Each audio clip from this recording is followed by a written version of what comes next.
नमस्कार। इन दिनों एक अरब मुल्क कतर में फीफा वर्ल्ड कप मुकाबला खेला जा रहा है।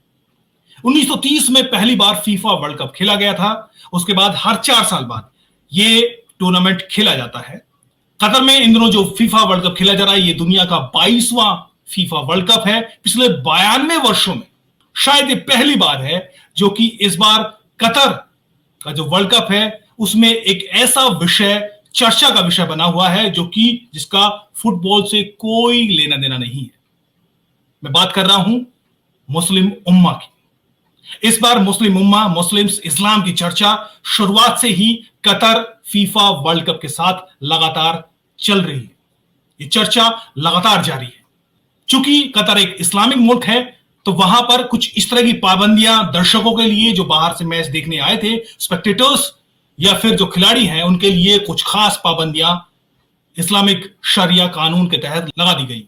मसलन इस बार चाहते थे, यूरोपियन कैप्टन चाहते थे कि वो एक बैंड, रेनबो बैंड पहन के खेले ताकि दुनिया भर के गे कम्युनिटी के लिए वो सॉलिडेरिटी दिखा सके। लेकिन कतर ने इसको नहीं माना और तमाम खिलाड़ियों को इस तरह का बैंड पहनकर खेलने पर पाबंदी लगा दी। कुछ पत्रकार चाहते थे यूरोप के, जो यहां पर कवर करने आए थे, कि वो रेनबो टी शर्ट पहने अपनी सॉलिडेरिटी गे समलैंगिकों के लिए अपने समर्थन जताने की कोशिश करें, लेकिन उनको भी ऐसा नहीं करने दिया गया।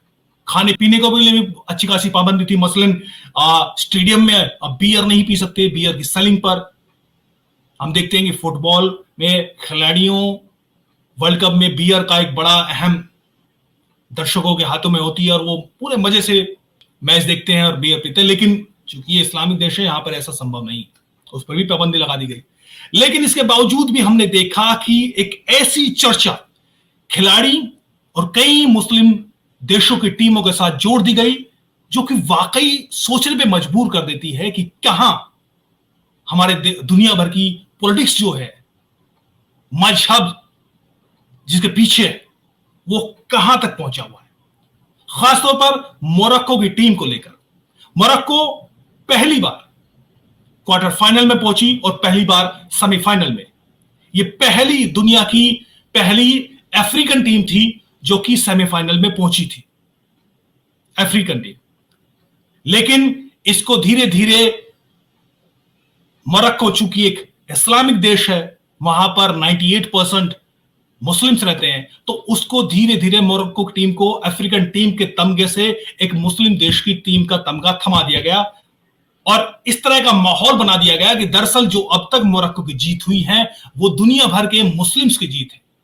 2 अरब मुस्लिमों की जीत है। ये मुस्लिम उम्मा की जीत है। ये मुस्लिम यूनिटी की जीत है। और इसको करने वाले तमाम तरह के लोग थे, दुनिया भर के इन्फ्लुएंसर्स, खासतौर पर सोशल मीडिया इन्फ्लुएंसर्स, प्लेयर्स खुद इसमें शामिल थे जो कि फुटबॉल खेल रहे हैं, वो प्लेयर्स भी इसमें शामिल थे। दुनिया भर के मुस्लिम पत्रकार जो अलग अलग देशों में रहते हैं, यूरोप में रहते हैं, सबने, हमारे देश के कुछ कई पत्रकार थे ऐसे थे जिन्होंने मोरक्को की जीत को मुस्लिम उम्मा की जीत साबित किया। मसलन एक बड़ा नाम, एक German player, football player Ozil का है। ओजिल टॉप खिलाड़ी माने जाते हैं। वो एक मुस्लिम प्रैक्टिशनर है, लेकिन उन्होंने भी मोरक्को की जीत को, जब उन्होंने क्वार्टर फाइनल में स्पेन को हराया, तो उन्होंने भी इस जीत को कहीं ना कहीं अफ्रीका की जीत बताया और साथ साथ उन्होंने कहा कि दरअसल ये दुनिया के मुस्लिम वर्ल्ड की जीत है और एक तरह की फेयरटेल है, एक तरह की वो मॉडर्न फुटबॉल में ऐसा संभव हुआ, एक तरह की फेयरटेल उन्होंने साबित किया और इसको मुस्लिम वर्ल्ड की जीत करार दिया। मैसूद ओजिल जो कि खुद एक दूसरे देश से आकर जर्मनी में बसे और यहां इस टीम के लिए खेलते हैं। अक्सर वो कहते हैं कि उनकी इस्लाम प्रैक्टिस करते हैं तो इस्लामिक फोबिया का जिक्र करते हैं, लेकिन वो खुद एक मौका दे रहे हैं। मोरक्को एक टीम, एक खिलाड़ी जिन्होंने फुटबॉल खेलकर जीता। हमने देखा कि दुनिया के अलग अलग इन्फ्लुएंसर्स है, जिसमें खालिद बेदून एक बड़ा प्रोपेगेंडिस्ट है, इस्लामिस्ट प्रोपेगेंडिस्ट। उन्होंने भी इसको कहा कि 98% मुस्लिम रहते हैं, लिहाजा जो इस्लाम को प्रैक्टिस करते हैं, ये उनकी जीत है, उनकी ग्लोरी है, और दुनिया भर के 2 बिलियन लोगों की जीत है, 2 बिलियन मुस्लिम्स की जीत है। उन्होंने भी इसको ग्लोरीफाई करने की कोशिश की। मुस्लिम सोशल मीडिया पे बहुत सारे ट्वीट्स, बहुत सारे ऐसे कंटेंट आपको देखने को मिल जाएगा जिसमें यही सेम बातें की जा रही है। बहुत सारे ब्रिटिश पत्रकार ऐसे थे, मुस्लिम पत्रकार, वो सीधे सीधे कह रहे हैं कि भाई ये तो जो मुस्लिम उम्मा की यूनिटी मोरक्को की जीत के बाद देखने को मिल रही है, वो उससे खुश है। हमारे देश की पत्रकार राणा अयूब भी कुछ इसी तरह के ट्वीट करते नजर आई, और इसका नतीजा यह हुआ कि मोरक्को के 2 खिलाड़ी, उन्होंने तो हद ही पार कर दी। उन्होंने तो अपनी इस जीत के बाद नॉन मुस्लिम्स को इस्लाम कबूल करने की दावत दे दी। कह दिया कि भाई now you should come on the right side, क्योंकि अब तक तो आप गलती कर रहे हैं इस्लाम को ना कबूल करके। और ये उनका हमने देखा कि जब स्पेन को उन्होंने हराया, जब वो वापस जा रहे थे, वो उन्होंने इंस्टाग्राम पर एक लाइव करते हैं। इंस्टाग्राम पर लाइव करते वक्त वो सीधे सीधे कहते हैं कि non Muslims you come join Islam. सुनिए। Was the best feeling in my whole life. Tell all this not Muslims. Join us. Join the Islam. Join the Islam. Come to the good side. Come to the good side. Come to the peace. Come to the win. ये 2 खिलाड़ी हैं, जाकिर अबू खलल और अब्दुल हमीद साबरी। ये 2 खिलाड़ी Morocco के खिलाड़ी है। ये पहले भी बेहद फेमस रहे। उन्होंने देखा कि ये न सिर्फ इस्लाम को बल्कि फलस्तीन की पॉलिटिक्स को एक फुटबॉल में लेकर आए, फलस्तीन का झंडा लहराया और फलस्तीन के लिए सॉलिडेरिटी दिखाने की कोशिश की। लिहाजा ये पूरी मुस्लिम उम्मा के हीरो बन गए। और हमने देखा कि जब अंडर 16 टीम का जब मुकाबला हुआ, उसमें पोर्चुगल को हराया, तभी हमने देखा कि मोरक्को की जीत के बाद कुछ इस तरह के ट्वीट्स, इस तरह के न्यूज हमें देखने को मिली कि भाई ये मुस्लिम उम्मा की जीत है। और हमने देखा कि यूरोप के कई कंट्रीज में हंगामा हुआ। जो जहां मोरक्कन रहते थे, मुस्लिम अफ्रीकन्स रहते थे, उन्होंने सड़कों पर यूरोप की अलग अलग शहरों में हंगामा किया, हुड़दंग मचाया, आगजनी की। कनाडा को जब हराया तो नीदरलैंड्स में हंगामा हुआ। हंगामा करने वाले ये समर्थक थे मोरक्को टीम के। चूंकि ये मुस्लिम उम्मा की जीत थी तो हंगामा करना बनता है, सेलिब्रेट आगजनी से, तोड़फोड़ से। स्पेन को जब हराया क्वार्टर फाइनल में 1-0 से, उसके बाद तो जो कोहराम मचा वो निश्चित तौर पर देखना। सबने कहा कि ये इस बार पहली बार है कि इस्लाम इतनी ऊंचाइयों पर जा रहा है। इस तरह के ट्वीट हमें देखने को मिले।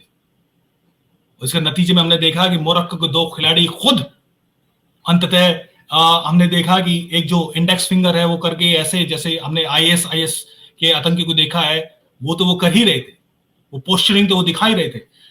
फलस्तीन का झंडा लेकर तो वो पोस्टिंग कर ही रहे थे, लेकिन अंततः वो इस्लाम कबूल करने का दावा भी इंस्टाग्राम लाइव पे कर देते हैं, दावत भी दे देते हैं।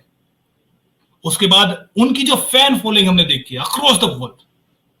यूके के बहुत सारे पत्रकार ऐसे थे जिन्होंने कहा कि भाई ये तो अलग ही हो रहा है। पहली बार हम देख रहे हैं कि मुस्लिम यूनिटी, मुस्लिम उम्मा किस तरीके से ऊपर चढ़ रहा है, ऊपर बढ़ रहा है। ये पत्रकार यूके की, जो अपने आप को सेकुलर कहते हैं, यूके के शहरी हैं, नागरिक हैं, लेकिन चूंकि वो सीधे सीधे कह रहे हैं कि जिस तरीके से वो सजदा करते हैं, यानी खेल के दौरान या उसके बाद जिस तरीके से वो इस्लामिक प्रैक्टिसेस को दिखाते हैं, करते हैं, सर झुकाते हैं, वो निश्चित तौर पर वो तो बिल्कुल इस्लाम की ही जीत है जी। खेल के चाहे जैसा भी हो, उस पर कुछ चर्चा किसी की नजर नहीं थी, लेकिन वो सजदा करते हैं, बैठकर पानी पीते हैं, क्योंकि इस्लाम में तो खड़े होकर पानी पीने की इजाजत नहीं है। देखिए किस कदर इस्लामिक लॉ को वो निभाते हैं। इस तरह के ट्वीट्स हमने देखे यूके के कई पत्रकारों के, बहुत सारे इन्फ्लुएंसर्स ऐसे थे जो इस तरह के ट्वीट कर रहे थे। टीआरटी वर्ल्ड, जो कि टर्की का एक बड़ा इंटरनेशनल न्यूज चैनल है, उनके ट्वीट हमने देखे। उन्होंने भी इसको इस तरह ट्वीट किया कि देखिए कैसे फाइनल में हार के बाद के बावजूद भी वो अल्लाह का शुक्र अदा कर रहे हैं झुककर। पाकिस्तान के कुछ इस तरह के अलग अलग मीडिया के हमने ट्वीट देखे।